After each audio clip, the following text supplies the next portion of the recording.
following program will be interrupted if necessary to bring you any late developments following Russia's declaration of war against Japan.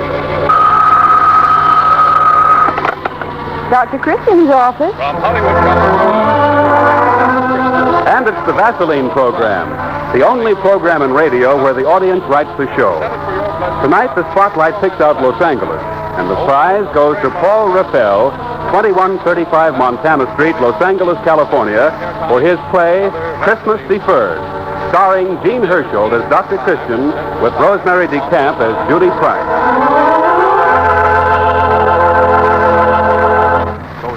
Granted, ladies, nothing accentuates your good looks quite like an attractive, healthy tan.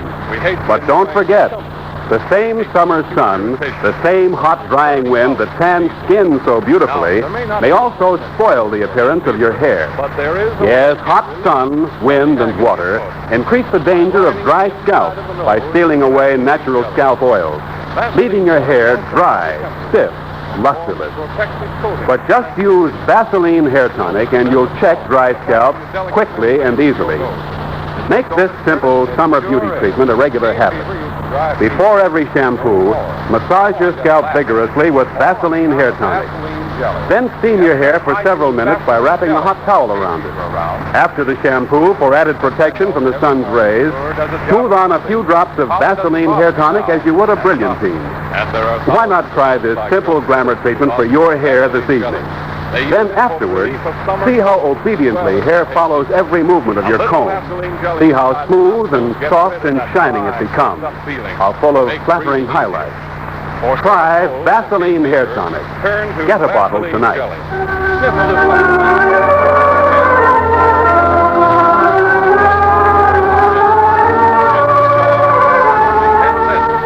Now to our prize play, Christmas Deferred.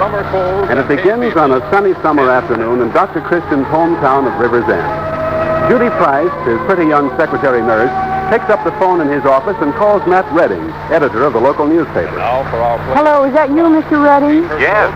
Oh, this is Judy Price, Dr. Christian's secretary. Oh, hello, Judy. How are you? Oh, fine, thanks. Dr. Christian said to tell you that he's on his way over to the corner of Elm and 3rd Street. He wants you to meet him there, Mr. Redding. He does? Well, did he say why? No, he didn't, Mr. Redding, and I'm a little worried about him.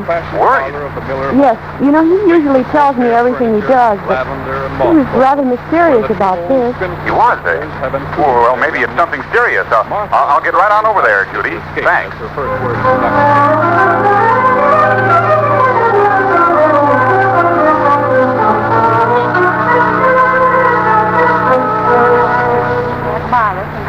You know, Dr. Christian, you're acting a good deal like a character in a mystery movie.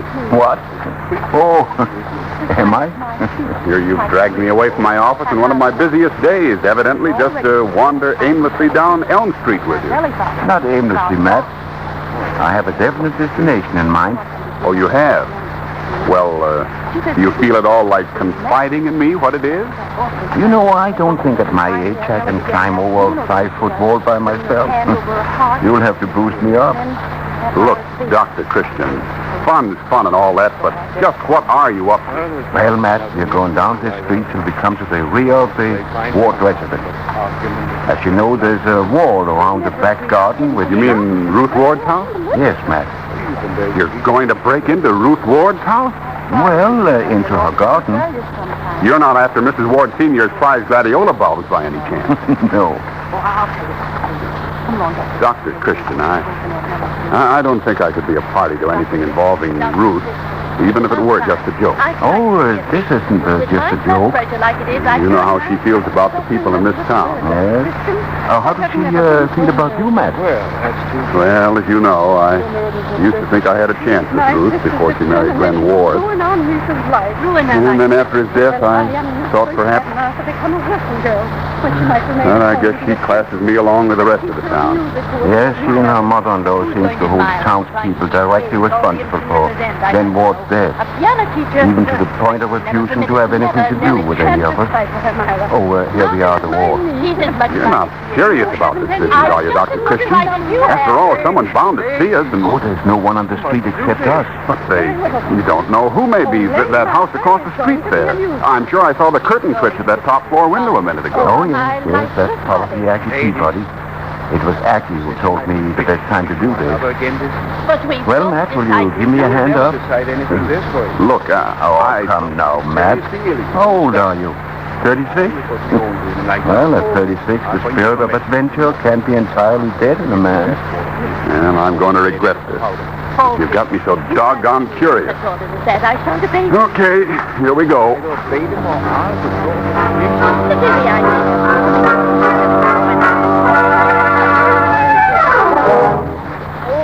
Did you hear anything? No. You? No. Come on. Around the hedge here. This way. Oh, not too much noise. I don't want to frighten. Frighten who? Oh, hello, Ted. Oh, hello, Dr. Christian. So they've got you lying out here in the sun, eh? That's good. Yeah, I'm glad to see you, Dr. Christian. Where'd you come from? Never mind about that, Ted. Come to see you. After all, you and I are old friends. I want to know how you're getting along. Oh, you remember Matt Redding here, don't you? Oh, yes. Hello, Matt. Hello, fella. You've been sick for quite a long time, haven't you, Ted? Yes, an awfully long time. Why didn't you come to see me before, Dr. Christian? Well, I wanted to, Ted, but I couldn't very well. Professional ethics. Oh. I couldn't interfere after they brought Dr. Stone from the big city. Yes. Grandmother says he's the best doctor in this part of the country. Oh, she does she? She doesn't know why. Do you think he'll make me well? I'm sure he will, Ted. You want to try to eat more. Put a little meat on you. You're pretty thin for a big fellow like you. I did want to be well by Christmas time. Christmas? Yes, because Dr. Stone told Mommy I ought not to have too much excitement till I was a lot better. And Christmas is exciting. Hasn't your mother told you when Christmas would come, Ted? Well, she has so much to worry about. I didn't want to bother her. I wanted to get well enough for her. You've slept a good deal of the time since you've been sick, haven't you, Ted? Yes, an awful lot of the time. Mommy said I was unconscious. Yes, a lot of the time. Well, you're going to get well, Ted. Plenty of time for Christmas. Matt and I have got to be going now, but we'll see you again soon.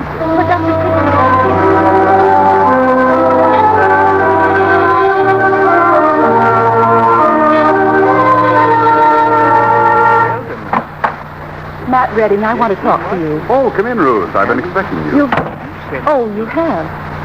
Well, Matt, I'm waiting for an explanation. You mean the article about Ted in yesterday's edition of the paper? You know I do. You didn't have the courage to tell the youngster Christmas had gone by while he was ill, did you, Ruth? That happens to be nobody's affair but Ted's and mine. How did you find out about it? Well, that is Dr. Christian and I, we climbed over the garden wall. We talked to Ted, and he told us. Matt, how could you do such a thing? And this article, Christmas Deferred for Ted Ward. This coming Sunday, August 8th, will be, to all intents and purposes, Christmas Day for 6-year-old Ted Ward, the son of Mrs. Ruth Ward of this city. Ill and in a coma during the holidays, the boy does not know that Christmas passed him by. So now his family and friends are creating for him a Christmas in midsummer, every traditional observance of the Christmas season. You don't have to read it to me. After all, I wrote it. Why? Why not? It might help the boy to get well. He doesn't seem to have been making very good progress so far. Perhaps if he has something to look forward to. Oh, Matt, you know how I feel about the people in this town. Aunt Myra, may I? I know you've been very bitter since Glenn's death, Ruth. They killed him. If they'd given him a chance to restore the money he'd taken from the bank, he would have lived. He died of a broken heart. Nonsense. Nobody dies of a broken heart. You've given these people another chance to sneer at me, to feel sorry for me. Why do you think Glenn's mother and I have lived on with Ted alone in that house? Seeing no one, not even you. Ruth, I'm going to say something to you that I've been wanting to say for a long time. You don't only hate the people in this town. You hate the world.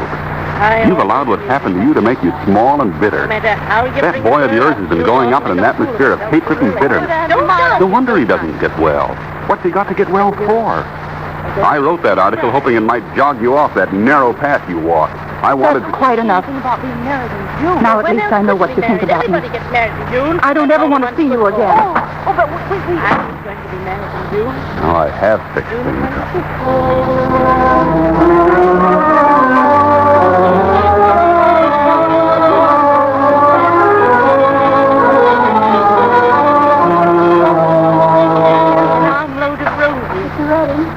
Mr. Redding. Oh, hello, Judy. Mr. Redding, Dr. Christian told me to run over here and get you. He said he'd had a call from Aggie Peabody, and Ruth Ward has just left her house.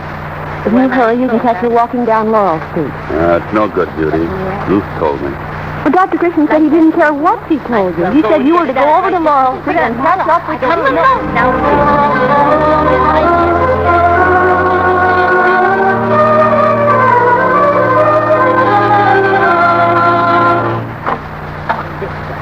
Oh, it's you, Dr. Christian. How do you do, Mrs. Ward? What do you want? Ruth is out. Yes, I know. Well, Mrs. Ward, I bought a Christmas tree for Ted. Dr. Christian, don't you think this has gone far enough? I don't think you know quite how far it has gone. That's what I want to talk to you about. Since a few days ago when Matt printed that article, I don't think we have anything to discuss, Dr. Christian. Good afternoon. Oh, just a minute. Mrs. Ward, that item Matt printed in paper has been picked up by all the big city papers. Yeah. You see, a small human interest item like that has a way of becoming big news. My grandson's illness is no one's affair but ours. We want no interference. Besides, the doctor's told us, and he's a very competent doctor, that Ted is to have no excitement. As a medical man myself, Mrs. Ward, I'm the first to say that doctors don't always know everything. Dr. Christian, I must ask you to leave. Grandma! Oh, he was asleep. You waked him. He heard us. Yes, Ted. I'm right here. Grandma, come here. Look out the window. There's an automobile with a Christmas Never kept any man from doing what he Grandma, wants to do, Martha. Yes, Ted, you're right. I only... The Christmas tree is for you.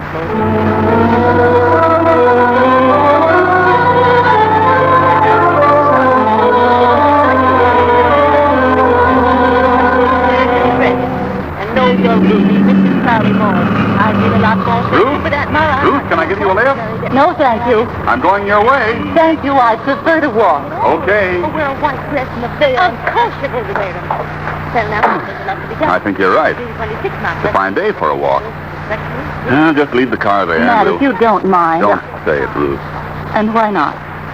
Well, after all, it's almost Christmas. It's ridiculous. People are always kind to one another during the Christmas season, Ruth. Even people who may not like each other too much the rest of the year are nice to each other at Christmas time. But it isn't Christmas or anywhere near Christmas. It's the 8th of August. No, but you're wrong, Ruth. No, I knew. Have you told Ted that it isn't Christmas? All about it. No, I didn't think you had. Here, let's turn down this way. But I'm not going that way. I have some shopping to do. Matt, I really... There's something I want to show you. I'm sorry, Matt. It's very important, Ruth. Come on, this way. Where are you taking me? Ruth, you remember Dad Watson?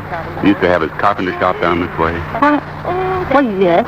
Is he still here? He must be very old now. I remember when I was a little girl, he made me a doll carriage once. Uh-huh.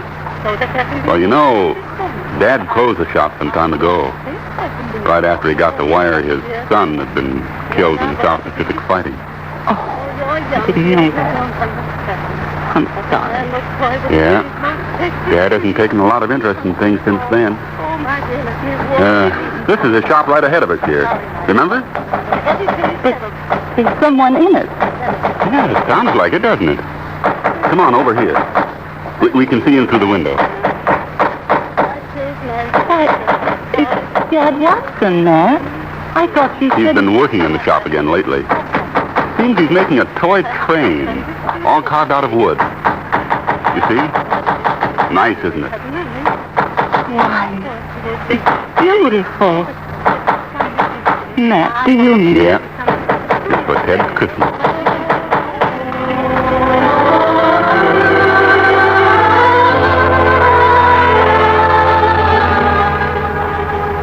That wasn't fair.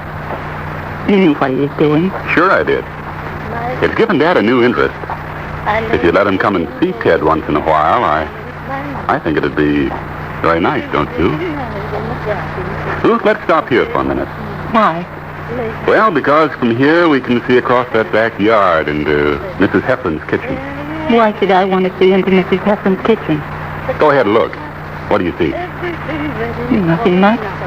Couple people moving around. Uh-huh. That's Mrs. Sachs helping Mrs. Heflin bake some cookies. It's a miracle. What's a miracle? Mrs. Sachs helping Mrs. Heflin bake cookies. You see, a few weeks ago, Mrs. Sachs told Mrs. Heflin she didn't like her new hat. Hello? Now, Mrs. Heflin had spent a lot of money on the hat, and she was very proud of it. But Mrs. Sachs didn't like it. No.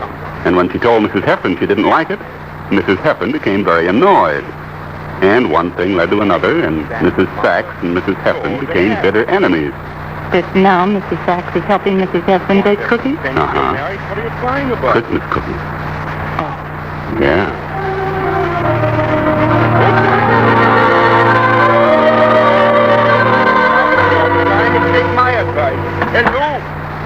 I wanted you to see how my office looks now, Ruth. Quite different from the last time you were here. Oh, man. Those letters and packages. Why, there must be... Thousands of them. From all over the country. Christmas letters and gifts. Oh, man. Don't you see, Ruth? It won't be Christmas only for Ted. It'll come to all of us for a little while because of him. Well, what do you say, Mrs. Ward? Still think it's the 8th of August? I hope you don't take it too seriously. You win that. You got a minute to talk. Merry Christmas.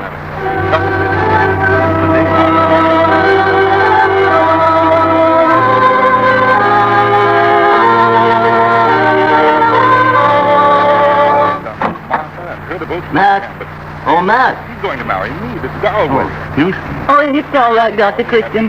Matt and I were just exchanging Christmas greetings. Oh, you don't say. But none of this. Well, that's fine. That's... Aunt, allow me to wish you both a very Oh, no, I haven't got time for that. Ruth, you got to get it home right away. Ted? Nothing's happened. No, he's all right. Oh. But I have a feeling your mother-in-law is up to something. She wasn't very pleased when I took the tree off. I left practically by request. And as soon as I got home, Aggie Peabody called me. Aggie Peabody? We ought to explain, Ruth, that Aggie is the doctor's special espionage agent. Her room overlooks your house and garden. See? But that's not all.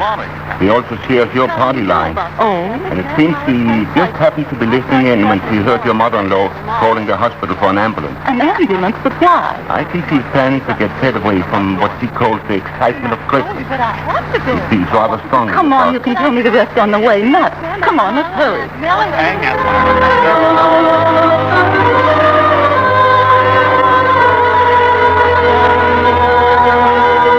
Mind right now. Now on Martha? Ruth, what is the meaning of this? Merry Christmas, Mother. What did you say? Where's Ted? Oh, hello, darling. Hello, Mommy.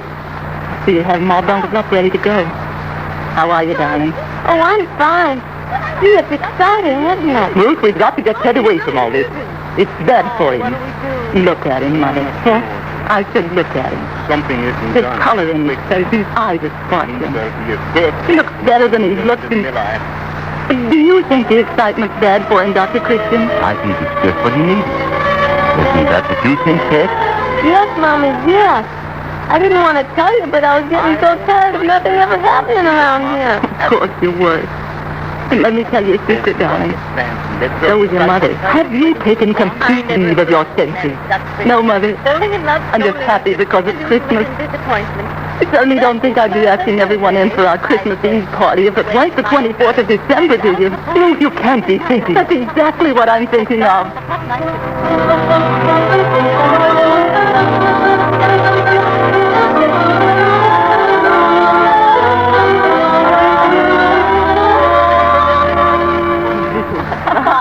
Good night. Oh, good night, Ruth. It was a wonderful party. Wonderful, Mary Martha Miller after.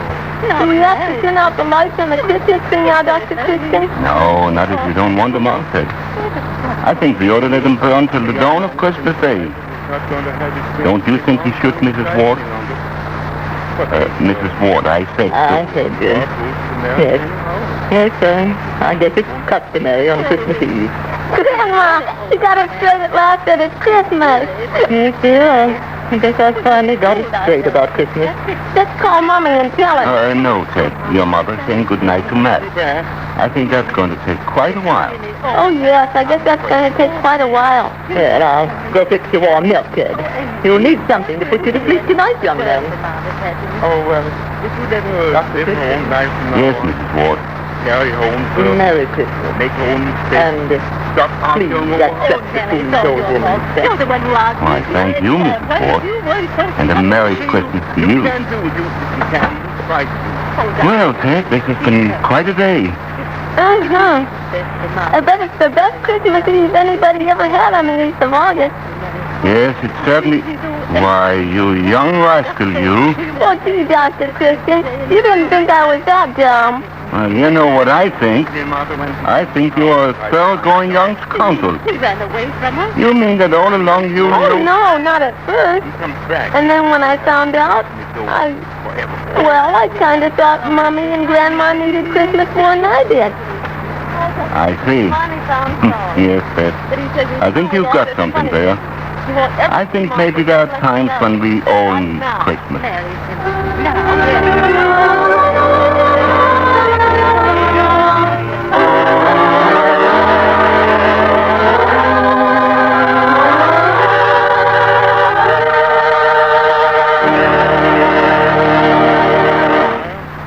And the curtain descends on another Dr. Christian prize play with our star, Jean Hersholt, waiting to greet you. And Judy Price right here to say, be careful, friends. Old Saul can fool you. You may not feel it, and your skin may not show it. But later, the effect of long exposure to the hot sun's rays may be a stinging sunburn. Should you suffer such a sunburn, immediately apply Vaseline petroleum jelly. Vaseline petroleum jelly relieves sunburn quickly in 3 different ways. It supplements natural skin oils dried out by the sun. Then it forms a protective film that guards against infection when the skin blisters or cracks. And third, Vaseline petroleum jelly cools the tight skin, soothes and helps promote security. Remember, it's sunburn. So when the sun's rays scorch your skin, burn it to a bright, painful red. Apply Vaseline petroleum jelly quickly. Take a jar or a handy tube on your next trip to the beach of the country. Put Vaseline petroleum jelly tonight. Remember, there are many petroleum jellies on the market, but only one bears the trademark Vaseline. That trademark, owned by the Cheeseville Manufacturing Company, is your guarantee of absolute purity. And now here is Jean Hersholt.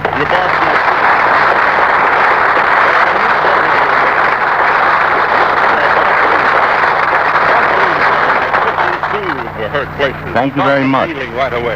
Now a word about the author of tonight's charming play, Christmas Deferred.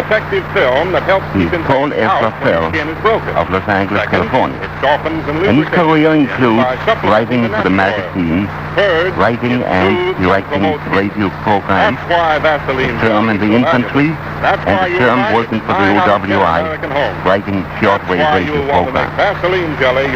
Now I have a message here from the government, urging us all to help lift the black market in meat by refusing to buy over the ceiling price, or to buy without giving the required number of red breaking points. The only consideration is to ensure a fair distribution of available supplies to all. It is up to us to make it work.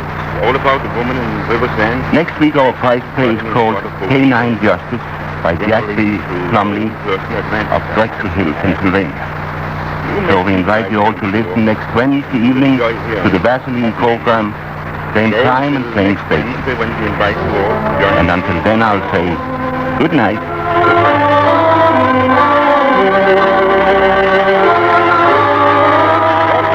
Hot sun, drying winds, water. All three rob you of natural scalp oils. Invite dry scalp. So combat dry scalp. Check it quickly and effectively with Vaseline Hair Tonic.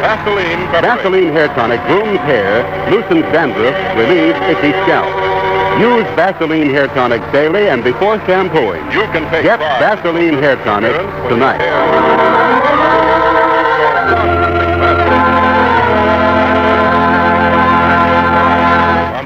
If you have a dog of your own, you'll be crazy about the next prize play, Canine Justice, which will be presented next week at this hour on the Dr. Christian Program. This is the Columbia Broadcast. Bob Anderson speaking. This is CBS, the Columbia Broadcasting System.